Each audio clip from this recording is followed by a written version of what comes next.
Skill number 30, practice creating, saving and renaming of Word document. या स्किलमध्ये आपण Microsoft वर्डचा उपयोग करून नवीन फाईल क्रिएट करणे, फाईल सेव्ह करणे आणि त्या फाईलला रिनेम करणे ह्या स्किल बघणार आहोत. चला तर मग आपण ही स्किल बघूया. यासाठी आपण स्टार्ट बटनवर क्लिक करणार, ऑल प्रोग्राम्स, मायक्रोसॉफ्ट ऑफिसमध्ये आपण मायक्रोसॉफ्ट वर्ड 2010 हे ॲप्लिकेशन सुरू करणार. ही ॲप्लिकेशन विंडो मायक्रोसॉफ्ट वर्डची सुरू झालेली आहे आणि यामध्ये आता आपण आपल्या स्किल्स यूज करणार आहोत. एक मागच्या व्हिडिओमध्ये आपण बघितलं होतं की डॉक्युमेंट 1 नावाची बाय डिफॉल्ट फाईल येईल. या फाईलला आपण क्लोज करू. फाईल मेनूमध्ये जाणार, आपण क्लोज करणार. मग आपल्याला नव्याने फाईल क्रिएट करायची आहे. मग आपण कसं करणार की फाईल मेनूवर क्लिक करणार, न्यू. ओके, न्यूवर क्लिक केल्यानंतर तुम्हाला दोन प्रकारचे ऑप्शन्स मिळतील, एक ब्लँक डॉक्युमेंट आणि खाली टेम्पलेट्स मिळतील तुम्हाला. हे वेगवेगळ्या प्रकारचे टेम्पलेट्स आहेत. टेम्पलेट्स म्हणजे की काही फाईल्स याच्यामध्ये रेडीमेड लेआउट सहित तयार असतात, ज्या लेआउटमध्ये तुम्ही तुमचा डाटा एडिट करायचा असतो फक्त. म्हणजे फॉर्मॅटिंग्स आणि स्टाईल्स, लेआउट, पेज सेटिंग, हे सर्व फॉन्ट साईज हे सर्व बाय डिफॉल्ट दिलेलं असतं टेम्पलेट्समध्ये. म्हणजे एक रेडीमेड लेआउट्स, एक रेडीमेड फाईल्स काही प्रीडिफाईन कंटेंटसह दिलेले असतात, त्यामध्ये तुम्हाला तुमचा डाटा ॲड करायचा असतो. आणि ब्लँक डॉक्युमेंट जर म्हटलं तर पूर्णपणे कोरी फाईल, रिकामी फाईल तुम्हाला मिळेल, ज्यामध्ये तुम्हाला तुमचा डाटा टाईप करावा लागेल. मग आपण न्यूमध्ये जाणार, ब्लँक डॉक्युमेंट, आणि मग आपण क्रिएटवर क्लिक करणार, क्रिएट. ओके, हे झालं नवीन फाईल ब्लँक डॉक्युमेंट क्रिएट करण्याची पद्धत.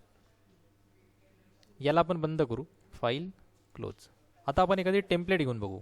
File, new. आता टेम्पलेटमध्ये बघा, टेम्पलेटमध्ये एखादा रिझ्यूमचा टेम्पलेट असेल, म्हणजे बायोडाटा आपल्याला जर बनवायचा आहे तर आपण बघू इथे कुठला रिझ्यूमचा वगैरे दिलेलं आहे का. इथे दिलेलं आहे न्यू रिझ्यूम सॅम्पल. ओके, आपण न्यू रिझ्यूम सॅम्पल हे टेम्पलेट घेऊ. न्यू रिझ्यूम सॅम्पल, सॉरी, हे याला नेट कनेक्शन लागेल, हे अवेलेबल नाही आहे. परत आपण न्यूमध्ये जाणार, बॅक करणार आपण. इथे सॅम्पल टेम्पलेट दिलेलं आहे, हे बाजूला ब्लँक डॉक्युमेंटमध्ये बाजूला इथे सॅम्पल टेम्पलेट दिलेले आहेत. इथे सॅम्पल टेम्पलेट्सवर आपण जाणार. ओके, आता सॅम्पल टेम्पलेट्समध्ये अनेक प्रकारचे इथे सॅम्पल टेम्पलेट दिलेले आहेत. फॉर एक्झाम्पल आपण एक रिझ्यूम बघू, ॲडजेन्सी रिझ्यूम्स. ओके, हा एक रिझ्यूमचा इथे टेम्पलेट दिलेला आहे. याला आपण क्लिक करणार आणि म्हणणार याला आपण क्रिएट. इथे डॉक्युमेंट घ्यायचं, इथे रिझ्यूम, इथे डॉक्युमेंट आणि इथे क्रिएट. तर बघा, हा एक तुम्हाला रिझ्यूमचा टेम्पलेट मिळालेला आहे. यामध्ये काही गोष्टी, काही फील्ड्स बाय डिफॉल्ट दिलेल्या आहेत. जसं इथे टाईप डेट, तुम्हाला डेट घ्यायची, तुम्ही इथनं डेट घ्या, जशी तुम्ही डेट घेतली. इथे एक नाव आलेलं ऑथरचं. ओके, तुम्ही इथे ऑथरचं नाव देऊ शकता. इथे फोन नंबर आहे, इथे ईमेल आहे, इथे ॲड्रेस आहे, इथे वेबसाईट आहे, इथे ऑब्जेक्टिव्ज आहे, इथे खाली एज्युकेशन्स आहे, इथे कंप्लिशन डेट आहे, त्याची डिग्रीचा प्रकार आहे, टाईप लिस्ट ऑफ अकम्पलिशमेंट्स, आणखी तुम्ही काय काय अचीव केलेलं आहे ते सर्व तुम्हाला इथे द्यायचे लिस्टमध्ये. खाली एक्सपिरियन्स आहे, job titles, start date, end date, company name, company address, type of job responsibilities, skills, तुमच्यामध्ये काय काय स्किल्स आहेत. म्हणजे ह्या फील्ड बाय डिफॉल्ट तुम्हाला तिकडनं मिळाल्या टेम्पलेट्समध्ये. तुम्हाला फक्त तुमचा डाटा त्याच्यामध्ये ॲड करायचा आहे. आणि इथे बघा, उजव्या हाताला इथे हा ग्रे कलरचा इथे बेल्ट दिसत आहे, खाली हा एक चेकबॉक्स दिसत आहे. म्हणजे यांनी हे जे डॉक्युमेंट्स आहे हे प्रीडिझाईन केलेलं आहे. यामध्ये काही फील्ड्स तुम्हाला ऑलरेडी दिलेल्या आहेत, तुम्हाला फक्त तुमचा डाटा त्याच्यामध्ये ॲड करायचा आहे.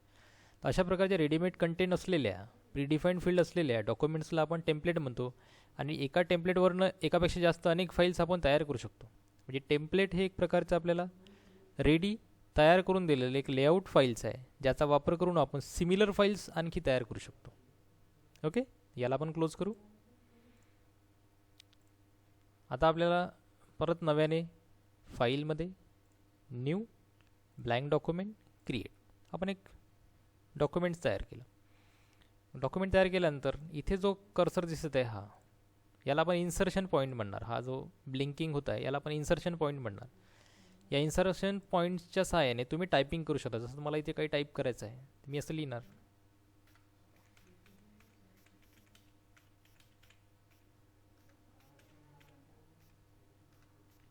Computer is an electronic machine.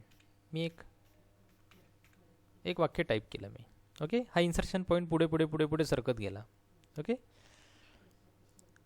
यातला एखादा पॉईंट मला कॉपी करायचा आहे, पेस्ट करायचा तर मी करू शकतो. जसं मला कॉम्प्युटर हा शब्द कॉपी करायचा तर मी कॉम्प्युटर या शब्दाला सिलेक्ट केला असा. ओके, माऊसच्या कर्सरनी पॉइंटरनी एखाद्या शब्दावर जर तुम्ही दोनदा क्लिक केलं कंटिन्युअस तरी तो वर्ड सिलेक्ट होतो.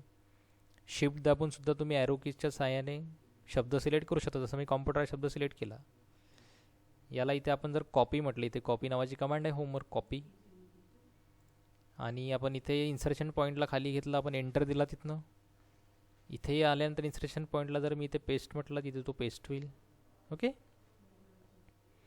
समजा मशीन हा शब्द मला कट करायचा, तर मशीन या शब्दाला मी सिलेक्ट करणार, कट करणार. ओके, तो तिथनं कट झाला. कॉम्प्युटर या शब्दाच्या बाजूला आलो मी, इथे येऊन जर मी पेस्ट केला तिथे तो पेस्ट झाला. ओके, अशा प्रकारे आपण cut copy paste file create करताना आपण जेव्हा टायपिंग करू तर तुम्हाला कट कॉपी पेस्ट ह्या 3 कमांड्स कामात पडतील. याद्वारे मी असे टेक्स्ट टाईप केला, कट केला, कॉपी केला आणि पेस्ट केला. ओके, आता आपण फाईलला सेव्ह करूया. मला या फाईलला सेव्ह करायचं आहे. या फाईलला जेव्हा आपण सेव्ह करणार तर फाईल मेनूमध्ये जाणार आपण आणि सेव्ह नावाची कमांड आहे. सेव्ह म्हणजे काय की या फाईलला आपल्याला जतन करून ठेवायचं आहे पुढील वापर करण्यासाठी. हा डाटा आपल्याला परत दुसऱ्यांदा यूज करण्यासाठी आपण कुठल्याही फाईलला सेव्ह करू शकतो. मग आपल्याला सेव्ह करायचं आहे तर आपण फाईल मेनूमध्ये जाणार, सेव्ह. सेव्हला शॉर्टकट कमांडसुद्धा आहे. सेव्हला शॉर्टकट कमांड दाबण्यासाठी तुम्ही तुमच्या कीबोर्डद्वारे कंट्रोल आणि यस ही शॉर्टकट कमांड प्रेस करू शकता. कंट्रोल एस दाबल्यावर सुद्धा, जसं मी आता कंट्रोल एस दाबतोय, कंट्रोल एस.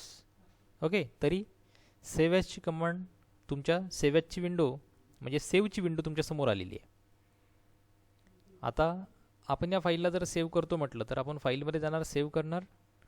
सेव्ह करताना मी मागच्या व्हिडिओमध्ये सुद्धा सांगितलेलं आहे की बाय डिफॉल्ट आपलं सेव्हचं लोकेशन हे डॉक्युमेंट्स असते, माय डॉक्युमेंट किंवा डॉक्युमेंट. इथे फाईलला नाव देणार आपण, जसं file 1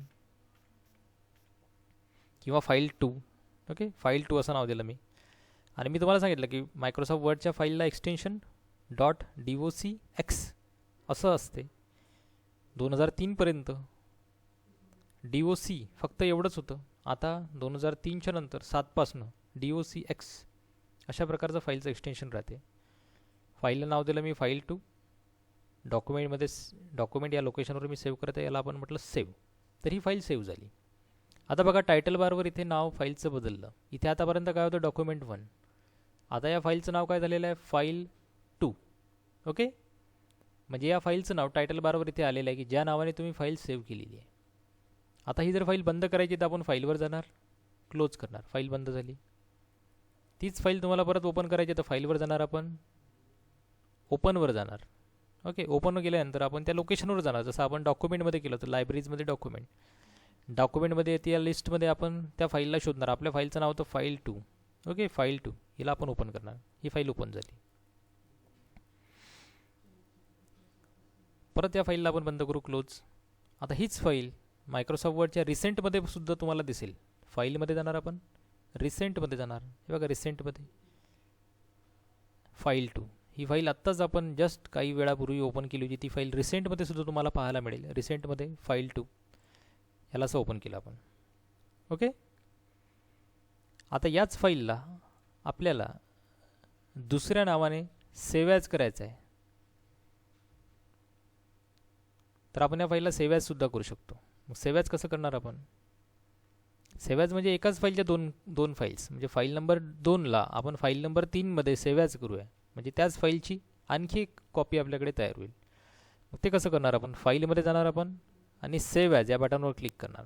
save as, file menu, save as. Save ॲजवर गेल्यानंतर आपण डॉक्युमेंट हे लोकेशन घेणार आणि आता या फाईलला नाव देणार आपण फाईल 3. ओके, एक्सटेन्शन ॲटोमॅटिकली लागून जाईल .docx. आता या फाईलला नाव दिलं आपण फाईल 3 आणि केलं सेव्ह. आता बघा फाईलचं नाव फाईल 3 आहे. ओके, म्हणजे ही जी फाईल आहे आता ही फाईल 3 आहे. या फाईलचं नाव फाईल 3 आहे. म्हणजेच फाईल 2 पण सुद्धा आपल्या लोकेशनवर आहे, फाईल 3 सुद्धा आपल्या लोकेशनवर आहे. आपण ते चेक करण्यासाठी फाईलवर जाऊ, आता एक्झिट करू. मायक्रोसॉफ्ट वर्ड हे एक्झिट झालेलं आहे. आपण विंडोज एक्सप्लोरर ओपन करूया. Start menu, all programs, accessories, Windows Explorer. Okay, Windows Explorer open झाला. यामध्ये आपण डॉक्युमेंट्सवर जाणार. डॉक्युमेंटवर गेल्यानंतर आपल्याला फाईल ज्या आपण तयार केल्या होत्या त्या फाईल्स आपल्याला इथे मिळते पहा. File number 2, file number 3. Okay, दोन्ही फाईल्स आपल्या लोकेशनवर तयार आहेत. File number 2, file number 3. File number 2ला आपण ओपन करू. यावर आपण राईट क्लिक करणार आणि त्याला आपण ओपन म्हणणार. ही फाईल नंबर 2 ओपन झाली. ओके, याच्यामध्ये computer is an electronic machine असं लिहिलेलं आहे. याला आपण क्लोज करू. फाईलमधून एक्झिट. आता फाईल नंबर 3 आपण ओपन करू. Right click, open. यामध्ये सुद्धा तेच मॅटर आहे, जे फाईल नंबर 2 मध्ये होते तेच फाईल नंबर 3 मध्ये. ओके, म्हणजे फाईल नंबर 2 आणि फाईल नंबर 3 ह्या दोन्ही फाईल्स सारख्या आहेत. फाईल नंबर 2लाच आपण फाईल नंबर 3 मध्ये सेव्ह ॲज केलं होतं. आता आपल्याला एखाद्या फाईलचं नाव बदलायचं, त्याला आपण रिनेमिंग म्हणणार. तर रिनेम कसं करायचं? समजा फाईल नंबर 3ला आपल्याला रिनेम करायचं आहे. मग फाईल नंबर 3वर आपण राईट क्लिक करणार आणि रिनेम म्हणणार. काय म्हणणार आहे? रिनेम. रिनेम. पहा त्याच्यामध्ये कर्सर गेलेला आहे. याला आपण नाव चेंज केलं. आपण जसं लिहिलं की DOC3, आता डॉक्युमेंट 3 असं नाव दिलं. ठीक आहे, असं लिहायचं आणि एंटर करायचं आहे. बघा DOC3 या फाईलचं नाव DOC3 झालेलं आहे. म्हणजे फाईल नंबर 3 इथे राहिली नाही, तिचं नाव DOC3 झालं. तसंच फाईल नंबर 2ला सुद्धा आपल्याला नाव चेंज करायचं आहे. फाईल नंबर 2चं नाव सुद्धा आपण चेंज करूया. फाईल नंबर 2ला राईट क्लिक करणार, आपण रिनेम करणार. ठीक आहे, याला नाव दिलं आपण DOC2. Okay, enter. पाहता याचं नाव DOC2 झालं. हा DOC3, हा DOC2. Okay, document 2, document 3. फाईलला रिनेम केल्यानंतर त्यामधला डाटा कधीच बदलत नाही. डाटा तसाच राहील, फक्त फाईलचं नाव चेंज होईल. रिनेम करण्यासाठी शॉर्टकट कमांडसुद्धा आहे. समजा तुम्हाला एखाद्या फाईलला रिनेम करायचं असेल, त्या फाईलवर क्लिक करा.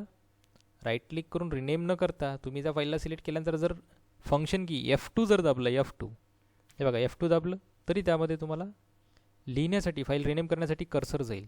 F2 कीबोर्डवर फाईलला सिलेक्ट करायचं आणि कीबोर्डवर F2 दाबायचं. हे बघा F2. ओके, F2 दाबल्यानंतर त्यामध्ये कर्सर गेला. आपण परत त्याला म्हटलं की फाईल 2. Okay, enter. झाली रिनेम. परत डॉक्युमेंट 3ला क्लिक केलं, आपण F2 दाबलं, फाईल 3 आणि एंटर. ओके, परत फाईल 2 आणि फाईल 3 दोन फाईल्स तयार झाल्या. ओके, हे झालं रिनेमिंग.